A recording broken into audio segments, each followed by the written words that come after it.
What's a crazy story you've been wanting to tell, but there's never been a thread specific enough for it? Not really the craziest, but this is my absolute favourite story in the world, and it's 100% true. I've got 3 cousins who are birth siblings and were adopted by my aunt and uncle 20-some-odd years ago. The oldest boy was maybe 6 at the time, and the 2 younger sisters were maybe 3 and 4. They had just moved in, and my aunt and uncle wanted to introduce them to some kids in the neighbourhood from the Cook family down the street, so they set up a dinner date on the calendar. The oldest is just learning how to read and is the newest to the house, so he gets his sisters to pack their toys, and they get caught trying to sneak out of the house. My aunt, who at this point is still a strange old lady these kids just moved in with, asks them why they're leaving.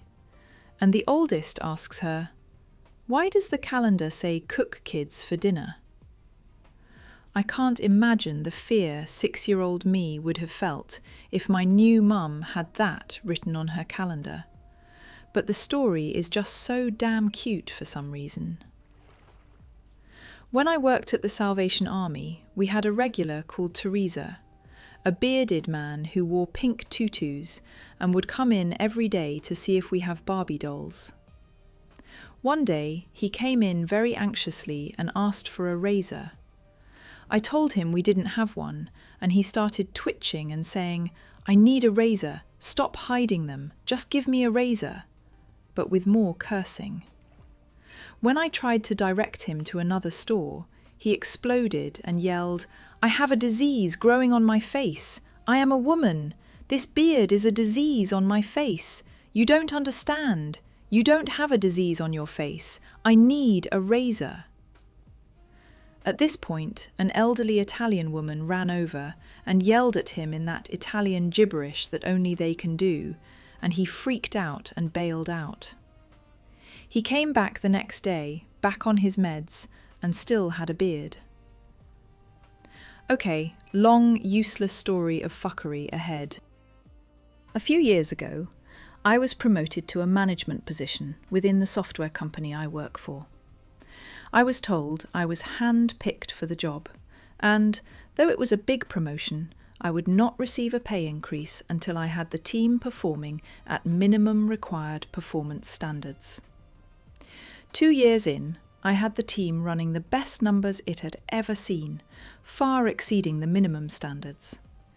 Every quarter I asked to be reviewed for a raise, and every quarter a reason was found to skip the review. Finally, I brought HR into the mix because, fuck you, I'm nailing this and busting my arse over here. Miraculously, a date was set for the end of the month. Funny how that works out. Alas, a week before my review date, where I would surely be granted my rate increase, my direct supervisor, a micromanaging weasel of a man, and the CEO of the company, rewrote the minimum requirements to just barely exceed my team's current projected stats. When I came to him, fists clenched, he explained this move as an unrelated adjustment to compensate for improved average performance. Totally. Legit. Of course, with this change in place a week later, he took the opportunity with the HR director in attendance to express his deep and profound disappointment with my performance, and to warn me that he expected me to go the extra mile next quarter or face disciplinary action since my team had failed to make the new grade. I was angry. So angry. I wanted to complain, but hey, it's the CEO. Who am I going to complain to? He knew that too, and sneered at me any time he could.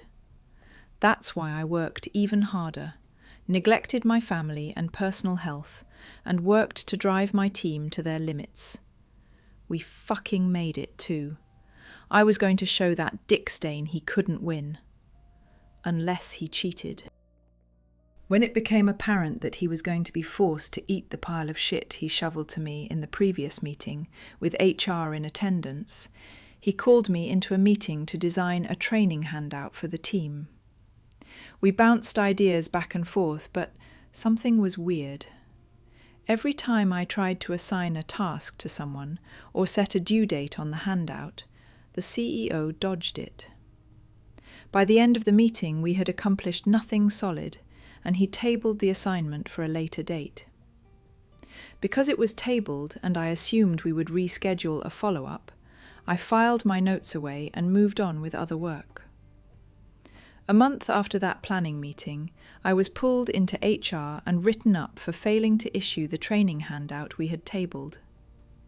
The CEO was in attendance and brought his personally typed meeting notes, clearly outlining that I was assigned the task that day. I had no recourse. He was lying. I said as much and was treated like a combative child. He acted insulted and incredulous. By the end, I was sent home for the day with a demotion off of the team I had built and worked so hard for. I still don't know why the CEO had it out for me. He hired in his most ass-lickingest assistant manager to replace me and told everyone he could how bad I did in that position. I'll never be chosen for something like that again, because this fuck decided he didn't like me. That's it. No revenge. No justice. The bad guy wins. Maybe one day he'll die in a fiery car crash. One can only hope.